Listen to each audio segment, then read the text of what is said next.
BJP की एक महिला नेत्री मधु मिश्रा ने कहा कि संविधान को बदलना इसलिए जरूरी हो गया है कि जो लोग कल तक हमारी जूतियां साफ करते थे वे अब हमारे बराबर बैठने लगे। कहा कि नहीं कहा? सबने सुना। और फिर बिल्कुल ताजा ये अयोध्या से एक एमपी है जो उम्मीदवार है लल्लू सिंह बीजेपी का, वो कह रहा है 400 सीटों की इसलिए बात मोदी जी कर रहे हैं कि 400 अगर दिला दोगे तो संविधान बदल देंगे। तो बताओ, संविधान को बचाओगे या बदल देने दोगे? जो बचाने वाले हाथ उठाएं। ये जीवन और मौत का सवाल है हिंदुस्तान की जनता के लिए, केवल फिरोजाबाद की बात नहीं कर रहा हूं। संविधान ने ही आपको अधिकार दिए हैं कि अपनी बात कह सकते हो, लेकिन अब तो संकट ये हो गया कि बात कहने पर ही मुकदमा कायम हो जाता है। सुप्रीम कोर्ट कहता है कि ऐसा नहीं, अभिव्यक्ति की स्वतंत्रता है, सरकार की आलोचना करने का अधिकार किसी को भी है, लेकिन सरकार के दबाव में जिसको चाहते हैं उसके खिलाफ मुकदमा हो जाता है। अभी अच्छे नॉमिनेशन करने गए, अब ये इलेक्शन का सुप्रीम कोर्ट ने और इलेक्शन कमीशन ने कर दिया है कि अगर किसी के खिलाफ मुकदमा है तो 3 बार अखबार में निकाला जाएगा। लोग तो जानते नहीं मुकदमा क्या है। इनके खिलाफ 3 मुकदमे, एक धारा 44 के उल्लंघन का, 188। कभी नहीं, पहले हम लोग जिंदगी भर बाउंस आंदोलन करते आए, 144 रोज तोड़ते आए, हमारा आंदोलन ही यही था। डॉक्टर लोहिया ने सिखाया ही ये था कि दफा 44 हटाओ, ये गैर कानूनी है।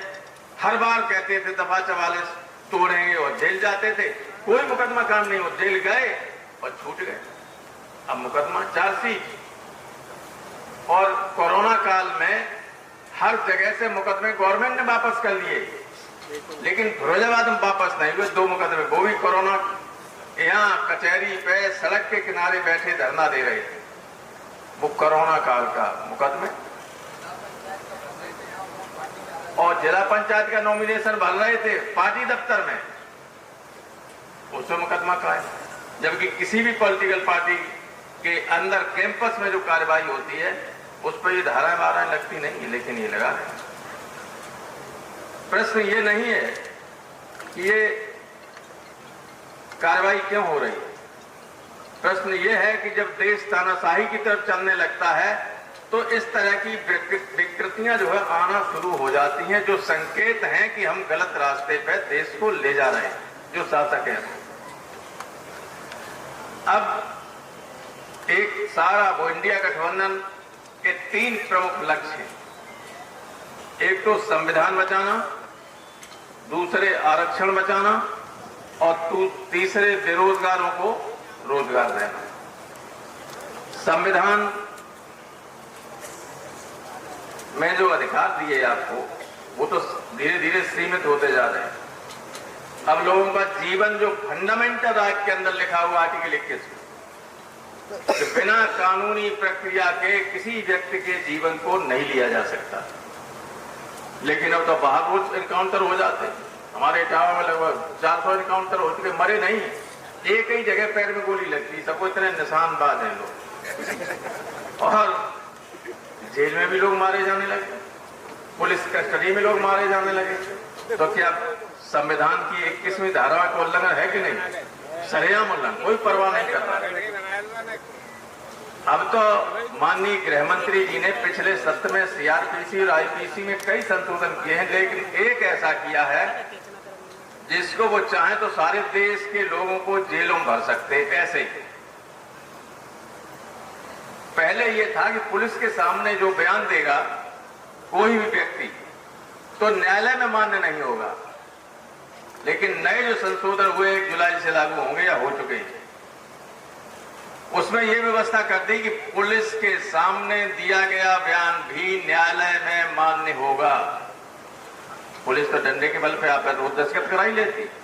कहा मैंने ये कहा था, कहीं चोरी हो गई लिखो, मैंने चोरी की थी, मैं नहीं मारा था। अब आप जाएंगे कोर्ट में तो कोर्ट कहेगी भाई कानून ये कहता है कि जो पुलिस के सामने कहा वो मान्य है, तो मैं क्या करूं, मुझे तो सजा करनी पड़ेगी। कोई बच सकता है? जो पुलिस भेजती है लोगों को झूठे साचे केस में, एक भी आदमी की सजा हुए बिना नहीं बच सकती। नई सीआरपीसी और आईपीसी में यह संशोधन हो गया वकीलों से पूछना हुआ कि नहीं हुआ। मैं यहाँ इतनी बड़े लोग भीड़ के अंदर ये झूठ नहीं बोल सकता कब। ये तो संसद से ही पास हुआ। पहले तमंचा पकड़ जाए तो कितनी सजा थी? 6 महीना, ज्यादा बहुत ज्यादा हो जाता 9-10 महीना, 1 साल। अब आजीवन काल भी हो सकता है। 25 आर्म्स एक्ट में वो आपने देखा होगा कि जेल में सुनवाई हुई मुख्तार अंसारी की, 25 आर्म्स एक्ट में आजीवन कारावास की सजा हुई, कहीं प्रोविजन नहीं। लेकिन होता ये होने लगा तो संविधान की मंशा का कोई ध्यान नहीं। संविधान का पूरा चेहरा खराब कर दिया इस दौर में और पूरी तरह बदलने की तैयारी। आरक्षण 27% तो 22.5% है पिछड़े दलितों का है। एक भी नौकरी नहीं लग रही है, क्योंकि अगर वैकेंसी निकालेंगे तो आधी नौकरियां देनी पड़ेंगी इन वर्गों को। इसलिए आउटसोर्सिंग और कॉन्ट्रैक्ट बेसिस पे संविदा पर और आउटसोर्सिंग होती है। जैसे हमारा मेडिकल कॉलेज सैपई में हजारों नर्सेज, वार्ड बॉय, टेक्नीशियंस, इनके अपॉइंटमेंट होते हैं।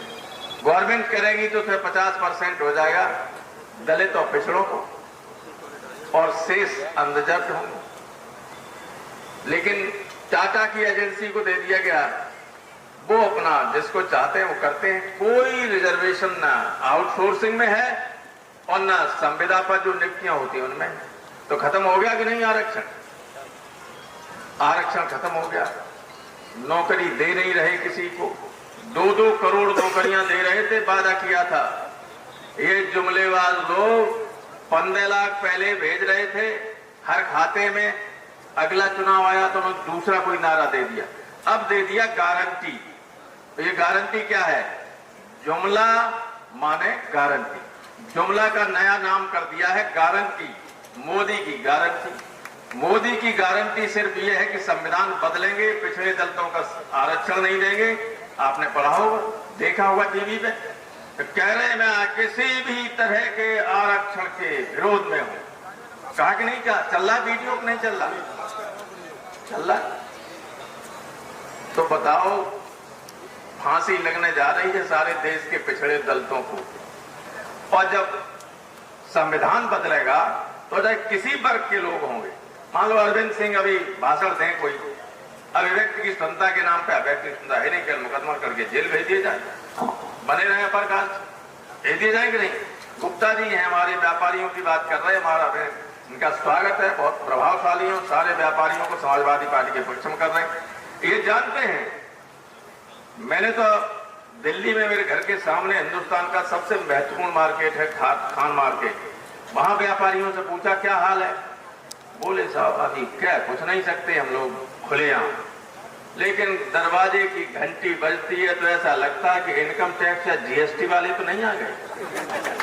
तो कौन देगा वोट जिस सरकार को? उत्तर से दक्षिण तक आप देखना, चुनाव का दिन आते आते इनका सफाया हो जाएगा, कोई रोक नहीं सकता। जिन सीटों को हम कमजोर समझते थे, सब लोग कह रहे साहब जब जीत रहे, तो यहां किसे खड़ा कर रहे हैं, किसे इससे हमारा कुछ में अपनी रुचि मत रखिए कौन खड़ा होगा। जो खड़ा होगा उसको लाखों वोट से आप लोग हराने का मन प्रचार बना चुके, मैं जानता हूं।